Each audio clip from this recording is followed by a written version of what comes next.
talking on behalf of Lake Paran and AmeriCorps about our community as a campus approach to an integrated place-based summer camp. I do have these books that I only have 5 copies, so I don't have enough for everyone, so I'd appreciate if you could pass them around. And if you do want to keep one at the end, feel free to.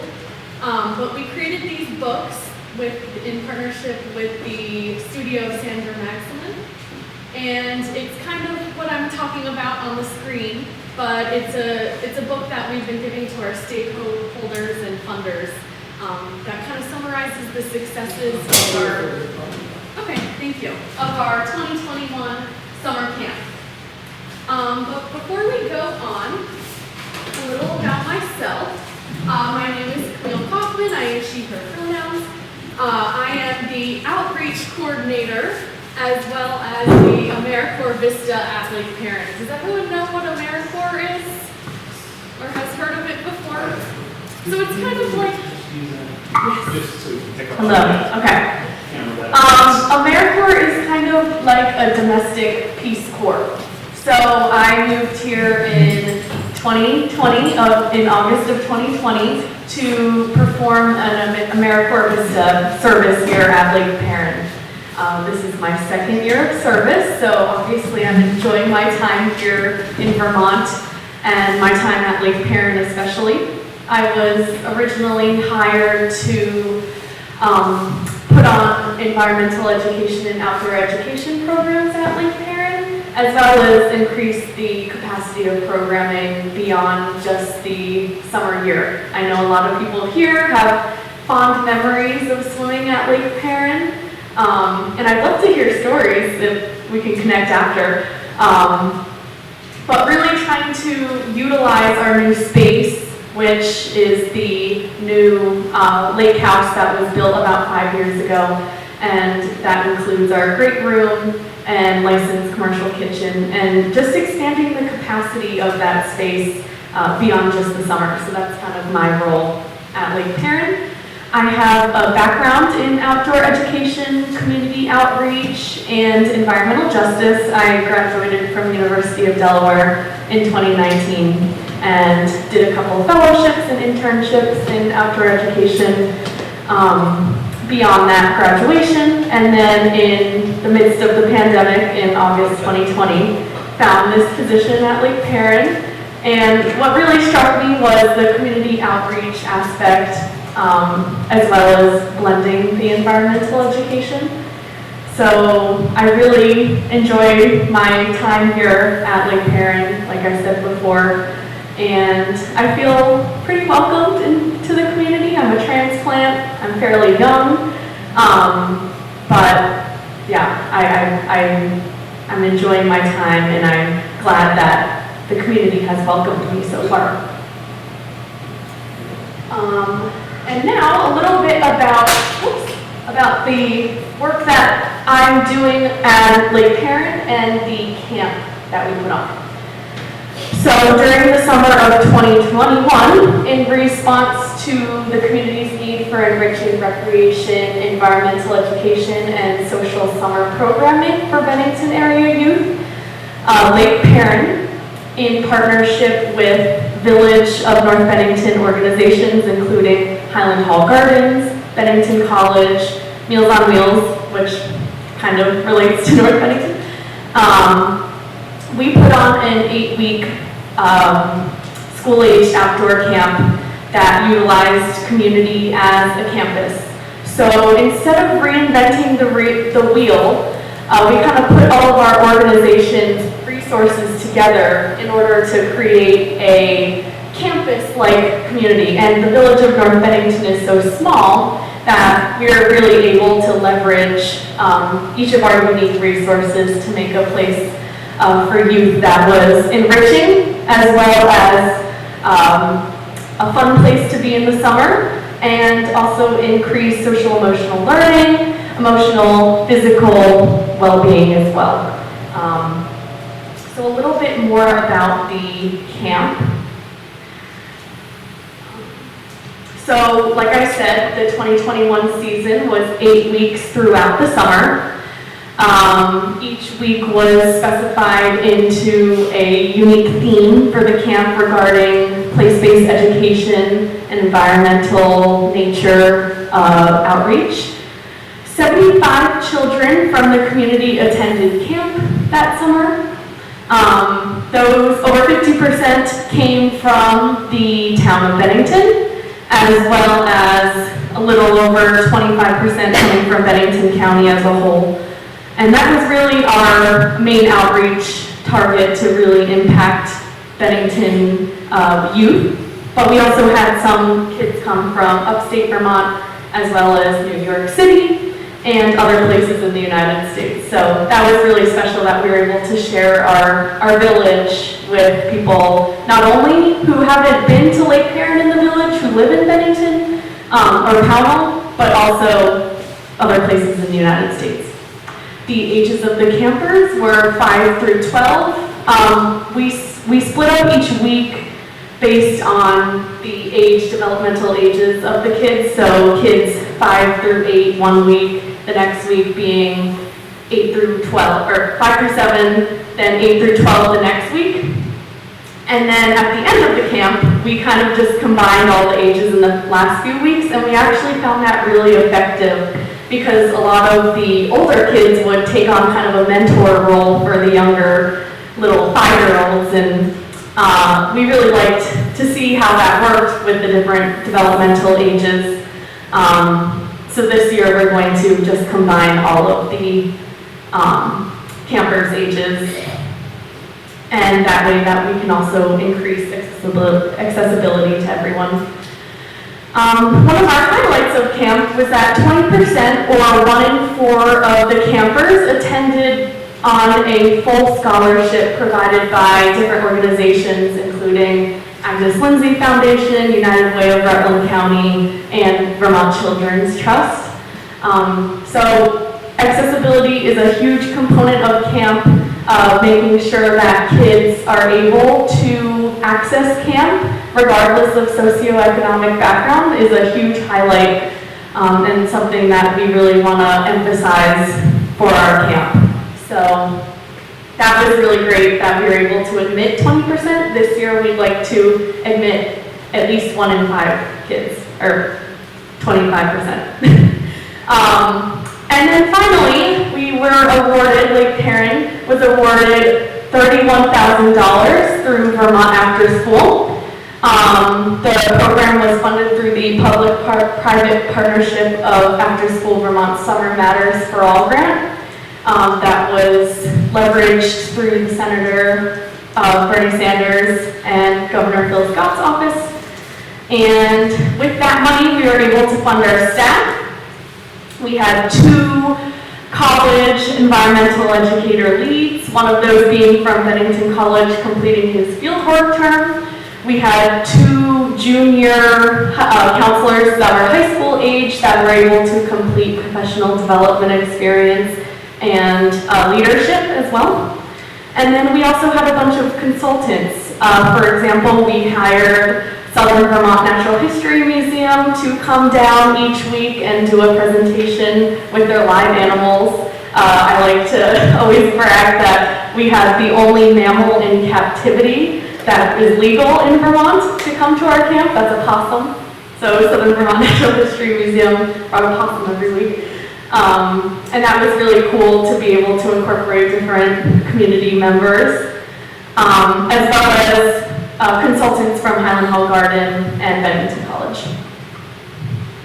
So we are applying this year for the Vermont After School grant because they're really trying to increase funding for out-of-school programs and making up for that lost time during COVID that took a hard toll on youth.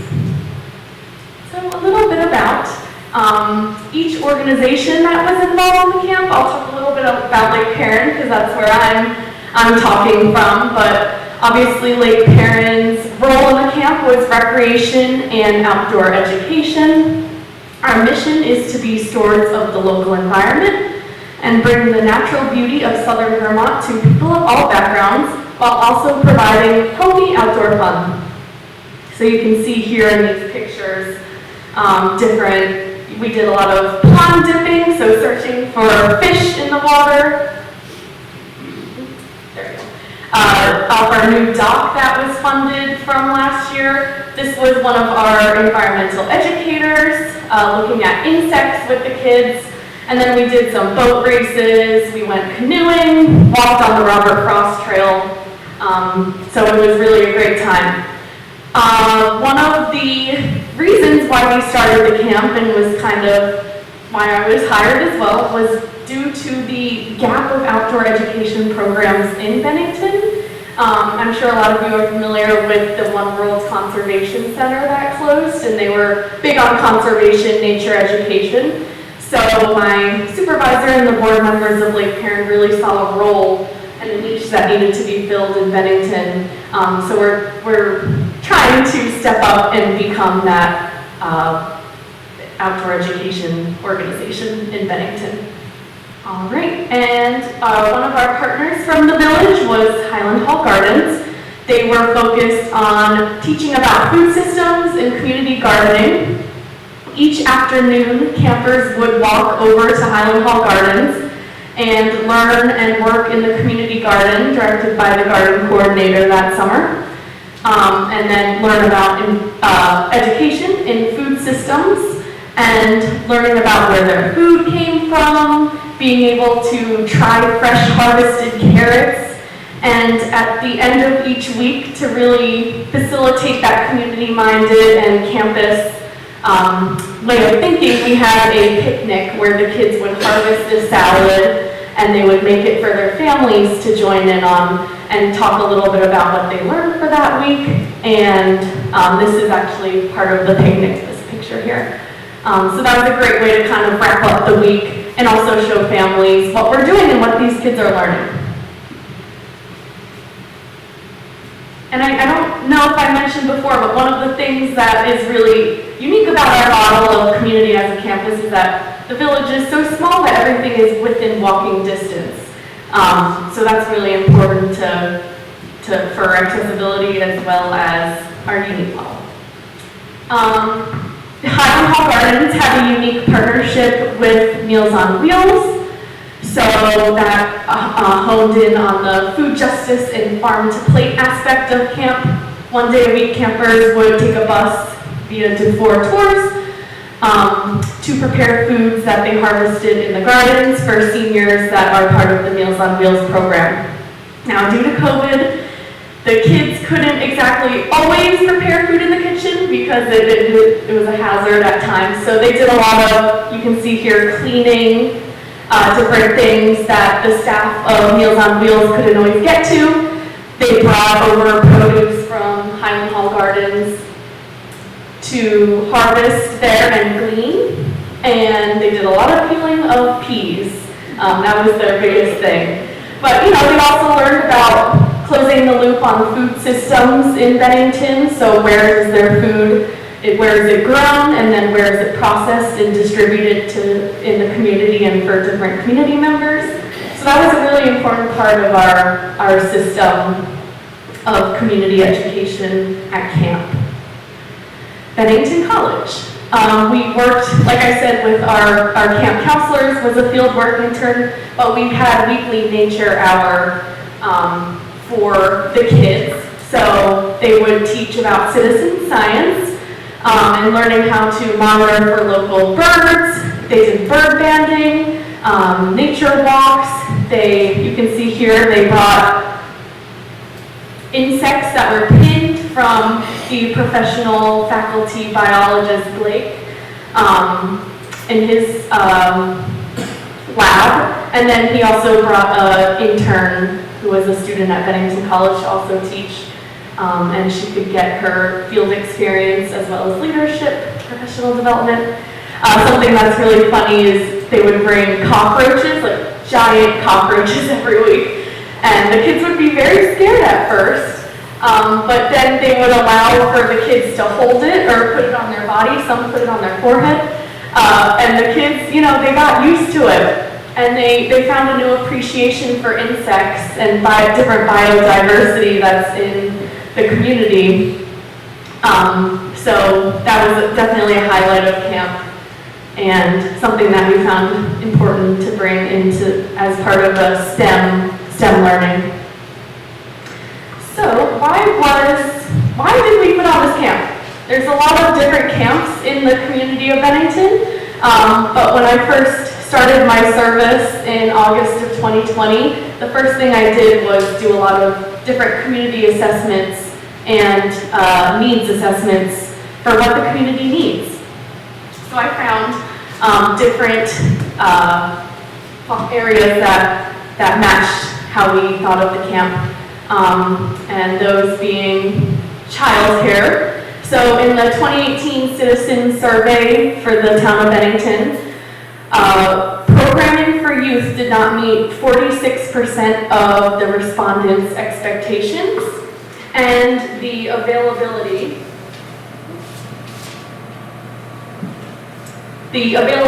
of childcare programs was only rated a 3 out of 10.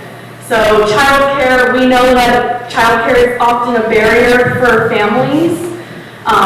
So really providing that out-of-school space was definitely necessary and something that we wanted to bring not only to children in North Bennington, but Bennington as a whole.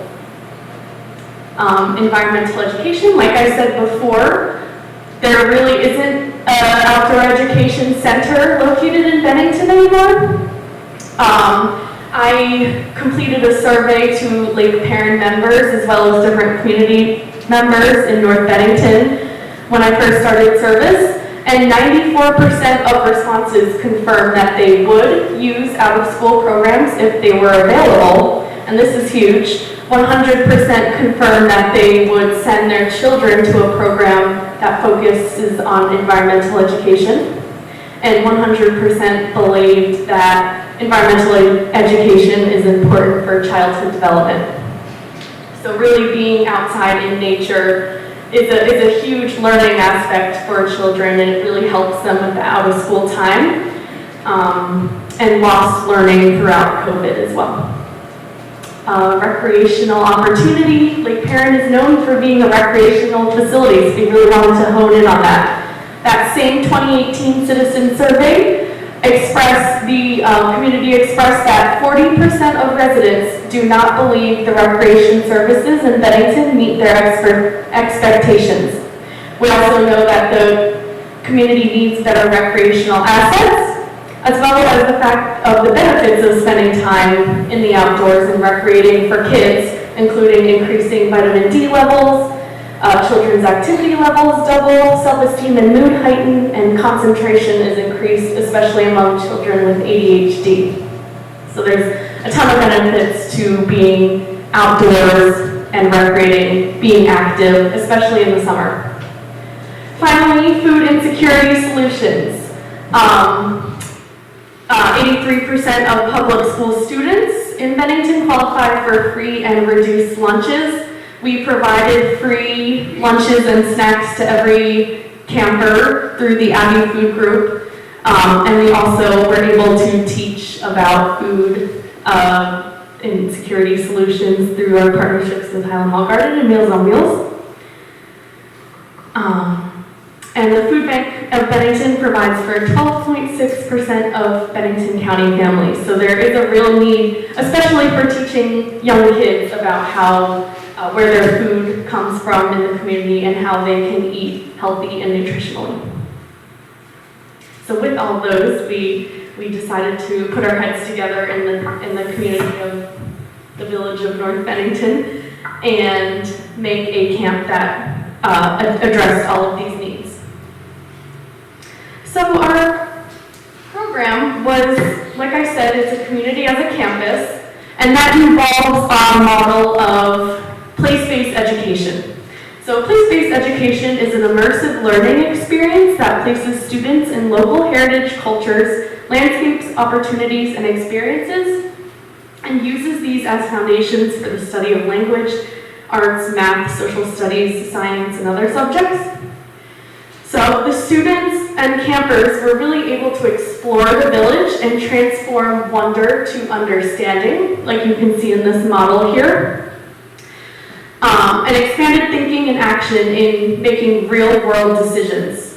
So not only does this model of learning impact the individual, but it also impacts the societies and the communities and strengthens the communities because these kids now have a relationship and have a real sense of place for where they live or where they visit throughout their time at camp. So you can see here, this is the evidence-based learning practice. So starting with developing a sense of wonder in the kids, and then moving slowly as you get into a more localized to globalized way of thinking outside of their circle, and eventually getting to action. So our main mission is for kids to be stewards of their environment and communities, and create efficacy and civic engagement. And then maybe one day they'll be a Rotary member. So this is really where our models for our curriculum and unique camp programming came from, place-based learning. So we sent out post-camp surveys to all of the caretakers and kids themselves. We offered a place for them to answer questions, and we came up with a few points of testimony. Some of those highlights include that 100%, every person that answered the survey said that they would send their children to the same camp again. So that is why we are going forward and planning for this camp this year as well. But that was definitely a very good statistic to hear, and that made us feel very good. Other quotes from the surveys was, "I would like to thank you all for giving my child a new experience and for helping me with financial assistance so he could attend." Again, that accessibility piece is huge. "And thank you for being there for our children, educating them and taking on a bigger task than normal post-COVID than at the time we thought COVID was subsiding, little did we know. This was hugely needed for our community and greatly appreciated." Also about the COVID thing, most of the camp was outdoors. So, outdoor education is the safest form of education. And being outdoors naturally reduces the risks of COVID. So I really love this picture. This was taken at Highland Hall Gardens, harvesting carrots. So yeah, that's one of my favorites. So now planning is obviously in effect for this year's Summer Camp 2022. This year we have a few new aspects of camp, including expanded partners. Last year's camp did not highlight all of the different North Bennington Village organizations. So this year we are having Vermont Arts Exchange on, as well as the John McCullough Library, to really encompass the humanities aspects of learning, including summer reading and arts and creativity. We are going to enact a pay-as-you-can sliding scale fee. So families, regardless of their financial, socioeconomic background, can join camp and pay as they feel fit and can afford at the time of registration. And we'll also offer those full scholarships again, so that financial limitations is not an issue to join the camp.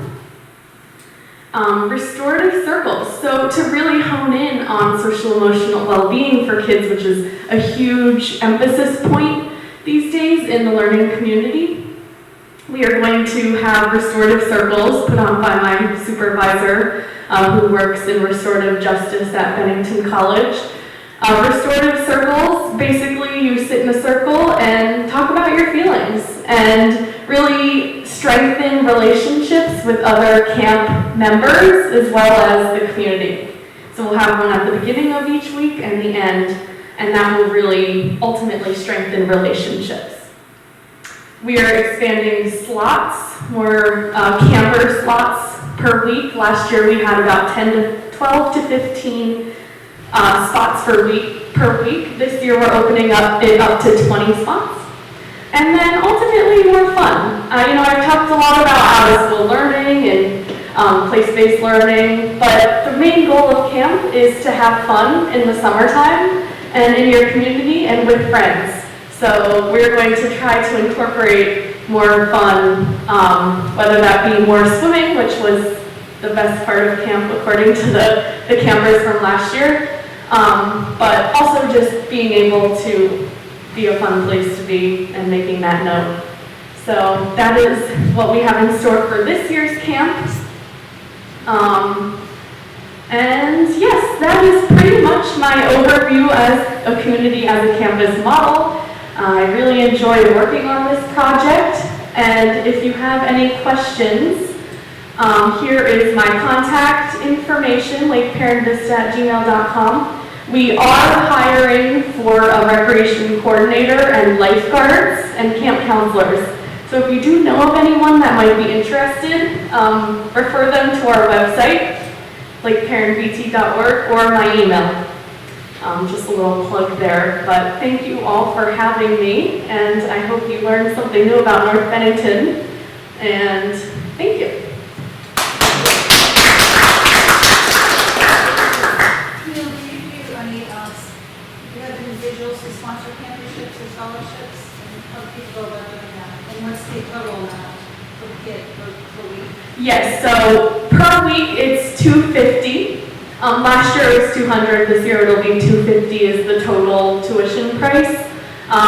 This year, so last year we had a questionnaire that families would fill out to kind of assess their needs.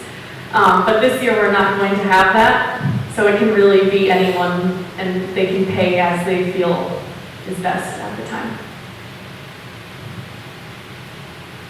You may have a question, but I have an affirmative comment. Yes. I'm one of the few people old enough to remember when this situation at Lake Paran was really just a swimming hole. But it was a great place for local people to go. There aren't many here. The programs that you've structured, the things that you've done and grown with it is so affirmative. And young people have got so much energy in the summertime when they're not in school to have a program that's structured like this, that exposes them to things and uses up their energy and keeps them playing and involved with each other. Very important. Yes. Yeah, very good. Thank you. Any other questions or comments? Like I said, if you want to share your stories with me about Lake Paran, we're putting in interpretive signs about the history of Lake Paran, and we would like to include stories too. So you can email me or talk to me after this. Great. Yes.